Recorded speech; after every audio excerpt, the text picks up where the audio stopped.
గత కొన్ని రోజులుగా ఆలోచించి మనం అరకు ట్రైబల్ ఏరియాస్లో మోస్ట్ వల్నరబుల్ ట్రైబల్ గ్రూప్ సంబంధించి అక్కడ రోడ్ల నిర్మాణం వీటి మీద ఆ కార్యక్రమంలో ఉండగా నిన్న ఇవాళ ఆ కార్యక్రమంలో ఉండగా నాకు పొద్దున్నే ఒక 7:30 గంటలకు ఫోన్ వచ్చింది. ఫోన్ వస్తే నా రెండో కొడుకు మార్క్ శంకర్కి సంబంధించి ఒక సమ్మర్ క్యాంప్కి వెళ్ళారు. సమ్మర్ క్యాంప్కి వెళ్తే అక్కడ అంటే నా వైఫ్కి ఫోన్ వచ్చింది, ఇట్లా ఫైర్ యాక్సిడెంట్ అయింది, స్కూల్ మన సమ్మర్ క్యాంప్ స్కూల్ నుంచి ఫోన్ చేశారు. వెళ్ళి చూస్తే చాలా నేనేదో చిన్నపాటి అగ్ని ప్రమాదం అనుకున్నాను, కానీ ఈ స్థాయిలో ఉంటుందని నాకు తెలియలేదు. ఇది వెంటనే నేను మీ ఎలా జరిగింది అంటే ఎలా ఉన్నారో కూడా నాకు ఇంటెన్సిటీ సీరియస్నెస్ నాకు తెలియలేదు. అంతా బాగుంటుంది అనుకున్నాను.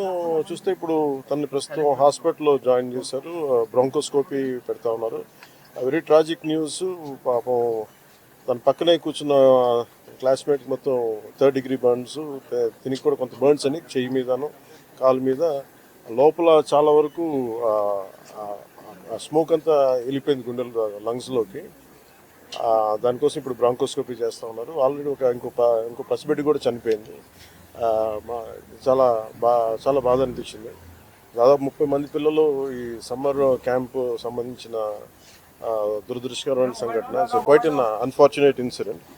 సో ఈ క్రమంలో నాకు ప్రత్యేకించి ఈ సందర్భంగా నాకు ప్రత్యేకించి ఫోన్ చేసి గౌరవ ప్రధానమంత్రి శ్రీ నరేంద్ర మోదీ గారు నాకు ఫోన్ చేసి పరిస్థితి గురించి వాకప్ చేసి ఆయన అక్కడ సింగపూర్ మనకి ఇండియన్ హై కమిషనర్ కూడా తెలియజేసినందుకు మనస్ఫూర్తిగా ప్రధానమంత్రి నరేంద్ర మోదీ గారికి నా హృదయపూర్వక ధన్యవాదాలు తెలుపుకుంటా ఉన్నాను. అలాగే మీటింగ్లో ఉండగానే నారా చంద్రబాబు నాయుడు గారు, గౌరవ ముఖ్యమంత్రి నారా చంద్రబాబు నాయుడు గారికి ఫోన్ చేసి కూడా వాకప్ చేశారు. వారికి కూడా నా కృతజ్ఞతలు తెలియజేస్తాను. అలాగే నారా లోకేష్ గారికి కూడా ప్రత్యేకించి ఫోన్ చేసి అడిగారు. అలాగే హోంమంత్రి అనిత్ గారు కూడా అడిగారు. అలాగే కేటీఆర్ గారికి కూడా నా ప్రత్యేకమైన ధన్యవాదాలు తెలియజేసుకుంటున్నాను. అలాగే ఆంధ్రప్రదేశ్ మాజీ ముఖ్యమంత్రి శ్రీ జగన్మోహన్ రెడ్డి గారికి కూడా నా ధన్యవాదాలు తెలియజేస్తాను. తమిళనాడు మాజీ ముఖ్యమంత్రి శ్రీ ఎడప్పాడి పళనిస్వామి గారికి, కేంద్ర మంత్రులు కిషన్ రెడ్డి గారికి, బండి సంజయ్ గారికి, ఆంధ్రప్రదేశ్ ఉపసభాపతి రఘురామకృష్ణరాజు గారికి, రాష్ట్ర మంత్రులు అచ్చెన్నాయుడు గారు, నాదెండ్ల మనోహర్ గారు, దుర్గేష్ గారు, బీజేపీ ఓబీసీ మోర్చా అధ్యక్షులు డాక్టర్ కె లక్ష్మణ్ గారు, బీఆర్ఎస్ వర్కింగ్ ప్రెసిడెంట్ శ్రీ కేటీఆర్ గారు, అలాగే మిగతా ఎంపీలు, ఎమ్మెల్సీలు హరీష్ రావు గారికి, అలాగే ఆంధ్రప్రదేశ్ గవర్నర్ జస్టిస్ అబ్దుల్ నజీర్ గారికి, తెలంగాణ రాష్ట్ర ముఖ్యమంత్రి గౌరవ ముఖ్యమంత్రి రేవంత్ రెడ్డి గారికి, పౌర విమానయాన శాఖ మంత్రి శ్రీ రామ్మోహన్ నాయుడు గారికి, ప్రతి ఒక్కరికి పేరు పేరున ధన్యవాదాలు. అలాగే నా తోటి నటీనటులందరూ కూడా మనస్ఫూర్తిగా ఈ సందర్భంలో నాకు వారి వాళ్ళ సందేశాన్ని నాకు తెలియజేశారు. వాళ్ళ గుడ్ విషెస్ చెప్పారు. మనస్ఫూర్తిగా వారందరికీ పేరు పేరున నా ధన్యవాదాలు తెలుపుకున్నాను. అలాగే నా ట్విట్టర్ అకౌంట్ ద్వారా, పార్టీ ట్విట్టర్ అకౌంట్ ద్వారా అందరికీ నా ధన్యవాదాలు తెలియజేస్తాను.